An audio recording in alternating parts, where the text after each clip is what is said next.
ಎಲ್ಲರಿಗೂ ನಮಸ್ಕಾರ. ನಾನು ಶಂಭು ಶಮ್ಮುಕಪ್ಪ. ಸ್ನೇಹಿತರೆ, Kantara this is Indian blockbuster cinema made in Karnataka.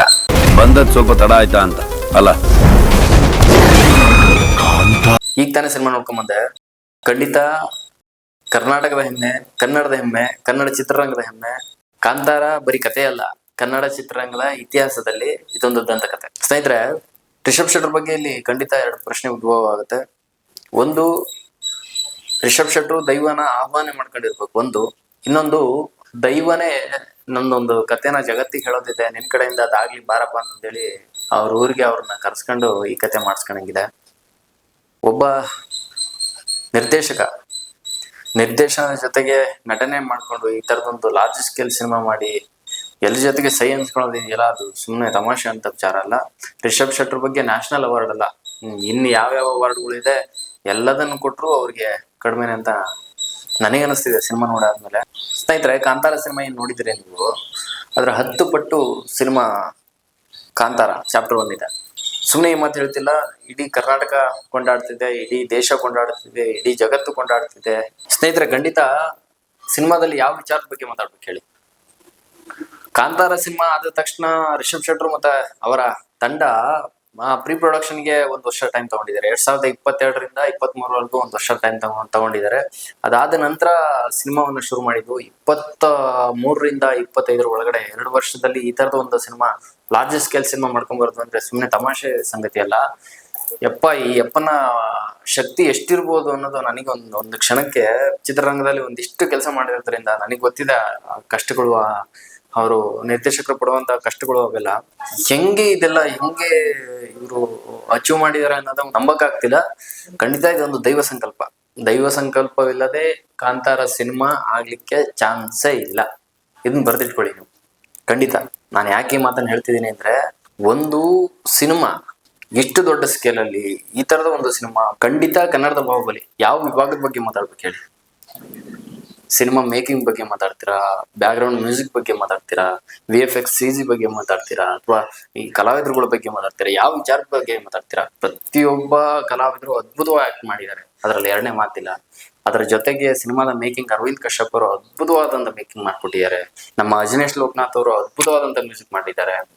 ಅದಾದ್ಮೇಲೆ VFX CG, ಅದರಲ್ಲೂ ಹುಲಿ ಬರೋ ಸೀನ್ ನಾವು ಟ್ರೈಲರ್ ಅಲ್ಲಿ ಅನ್ಕೊಂಡಿದ್ದು ಸುಮ್ಮನೆ ಬಂದಿದೆ ಅಂತ ಅನ್ಕೊಂಡಿದ್ವಿ. ಬಟ್ ಇಲ್ಲಿ ಸಿನಿಮಾಲಿ ಒಂದು ಪಾತ್ರವಾಗಿ ಆ ಹುಲಿ ಬರೋ ಸೀನ್ ಇದೆಯಲ್ಲ, ನೀವು ಎಷ್ಟು ರಿಯಲಿಸ್ಟಿಕ್ ಆಗಿದೆ ಅಂದ್ರೆ ನೀವು ಊಹೆಯನ್ನು ಮಾಡ್ಕೊಳಕ್ಕಾಗಲ್ಲ, ಅಷ್ಟು ರಿಯಲಿಸ್ಟಿಕ್ ಆಗಿ ಕಟ್ಕೊಟ್ಟಿದ್ದಾರೆ.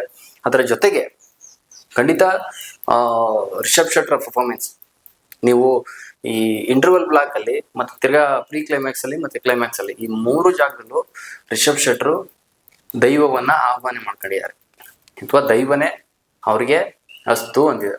ಖಂಡಿತ ಈ ಪಾತ್ರದಲ್ಲಿ ಇನ್ನೊಬ್ಬರನ್ನ ಊಹೆ ಮಾಡ್ಕೊಳಕ್ಕೂ ಸಾಧ್ಯ ಇಲ್ಲ. ಅದರ ಜೊತೆಗೆ ಚಿತ್ರದ ನಟಿ ರುಕ್ಮಿಣಿ ವಸಂತ್ ಅವರು ಯಾವ ಕಾಸ್ಟ್ಯೂಮ್ ಹಾಕದೆ ರಾಣಿ ತರ ಕಂಡಿದ್ದಾರೆ. ಬಟ್ ಇಲ್ಲಿ ಆ ಕಾಸ್ಟ್ಯೂಮ್, ಆ ವೈಭವದಲ್ಲಿ ನೋಡಿದಾಗ ಖಂಡಿತ ಅವರೊಂದು ರಾಣಿ ತರನೇ ನಮ್ಗೆ ಸ್ಕ್ರೀನ್ ಅಲ್ಲಿ ಕಾಣ್ತಾರೆ. ನಾವು ಟ್ರೈಲರ್ ಅಲ್ಲಿ ಅನ್ಕೊಂಡಿದ್ದು ರುಕ್ಮಿಣಿ ವಸಂತ್ ಅವರು ಒಂದು ರಾಣಿ ಮೇಲೆ ಒಬ್ಬ ಪೆರ್ಮೆಗೆ, ಏನ್ ಕಾಡ್ ಜನಾಂಗದ ಒಬ್ಬ ಲೀಡರ್ ಪೆರ್ಮೆಗೆ ಲವ್ ಆಗುತ್ತೆ, ಪ್ರೀತಿ ಆಗುತ್ತೆ, ಈ ತರದ ಎಲಿಮೆಂಟ್ಸ್ ಅನ್ನ ನಾವು ಅಲ್ಲಿ ನೋಡ್ತೀವಿ. ಬಟ್ ಅದಲ್ಲ ಸಿನಿಮಾ. ಖಂಡಿತ ವೇದಾವತಿ ಅನ್ನೋ ಒಂದು ಪಾತ್ರ ನಿಮಗೆ ಕ್ಲೈಮ್ಯಾಕ್ಸ್ ಅಲ್ಲಿ ಹಿಡಿದು ಕೂರಿಸುತ್ತೆ. ಅದ್ ಯಾಕೆ ಕೂರಿಸುತ್ತೆ, ಏನು ಎತ್ತ, ನೀವು ಸಿನಿಮಾವನ್ನೇ ನೋಡ್ಬೇಕು. ಅದಾದ್ಮೇಲೆ ಗುಲ್ಶಾನ್ ದೇವಯ್ಯ ಅವರು ಒಂದು ಅದ್ಭುತವಾಗಿ ಪಾತ್ರವನ್ನು ಮಾಡಿದ್ದಾರೆ.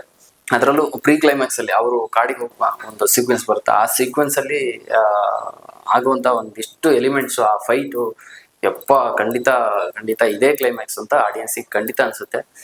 ಅದಾದ್ಮೇಲೆ ಇನ್ನೊಂದು ಕ್ಲೈಮ್ಯಾಕ್ಸ್ ಇದೆ ಅನ್ನೋದು ಅಲ್ಲಿ ಒಂದು ಟ್ವಿಸ್ಟ್. ಖಂಡಿತ ಪ್ರತಿಯೊಬ್ಬರಿಗೂ ರೋಮಗಳದ್ದು ನಿಲ್ಲುತ್ತೆ ಕ್ಲೈಮ್ಯಾಕ್ಸ್ ಅಲ್ಲಿ.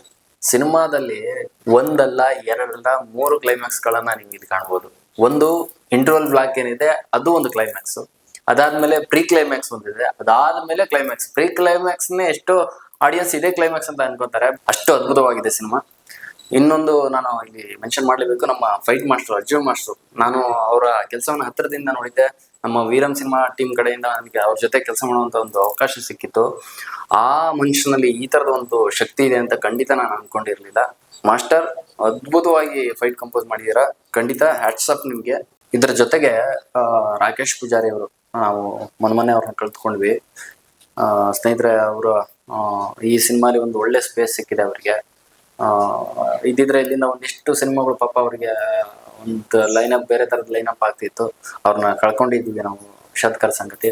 ಸಿನಿಮಾ ಕರ್ನಾಟಕದಾದ್ಯಂತ, ದೇಶದಾದ್ಯಂತ, ವಿಶ್ವದಾದ್ಯಂತ ವಿಜಯದಶಮಿ ದಿನ ಒಂದು ಅದ್ಭುತವಾದಂತ ವೆಲ್ಕಮ್ ಸಿಕ್ಕಿದೆ ಸಿನಿಮಾಗೆ. ಖಂಡಿತ ಇದು 100 days ಅಲ್ಲ, 365 days ಓಡಿದ್ರು ಇದರಲ್ಲಿ ಎರಡನೇ ಮಾತಿಲ್ಲ. ನಾನು ಖಂಡಿತ ಇಲ್ಲಿ ಒಂದು ಮಾತು ಹೇಳ್ತೀನಿ, ನಾನು OTT ಬರುತ್ತೆ, OTT ನೋಡ್ತೀನಿ, ಅಲ್ಲಿ ನೋಡ್ತೀನಿ ಅಂತ ಕಾಯ್ಬಿಡಿ. ಆ ಥರದ ಒಂದು ಸಿನಿಮಾ ಅಲ್ಲ ಇದು. ಕನ್ನಡದ ಸಿನಿ ಪ್ರೇಕ್ಷಕರು ಚಿತ್ರಮಂದಿರಕ್ಕೆ ಹೋಗಿ ಸಿನಿಮಾವನ್ನ ಕಣ್ತುಂಬಿಕೊಳ್ಳಿ, ದೈವವನ್ನ ಕಣ್ತುಂಬಿಕೊಳ್ಳಿ ಅಂತ ನಾನು ಹೇಳಕ್ ಇಷ್ಟಪಡ್ತೀನಿ. ನೀವೆಲ್ಲರೂ ಚಿತ್ರಮಂದಿರಕ್ಕೆ ಹೋಗಿ ಸಿನಿಮಾವನ್ನ ನೋಡಿ, ಹರಸಿ ಹಾರೈಸಿ. ನಿಮ್ಮೆಲ್ಲರ ಪ್ರೀತಿ ಆಶೀರ್ವಾದ ಇದ್ದಾಗ ಮಾತ್ರ ಕನ್ನಡ ಸಿನಿಮಾಗಳು ಒಂದು ಮೈಲಿಗಲ್ಲನ್ನ ಸೃಷ್ಟಿ ಮಾಡಕ್ ಸಾಧ್ಯ ಆಗುತ್ತೆ ಅಂತ ನಾನು ಭಾವಿಸ್ತೇನೆ. ನಿಮ್ಮೆಲ್ಲರ ಪ್ರೀತಿ ಆಶೀರ್ವಾದ ಕನ್ನಡ ಸಿನಿಮಾಗಳ ಮೇಲೆ ಇರಲಿ. ನಮಸ್ಕಾರ.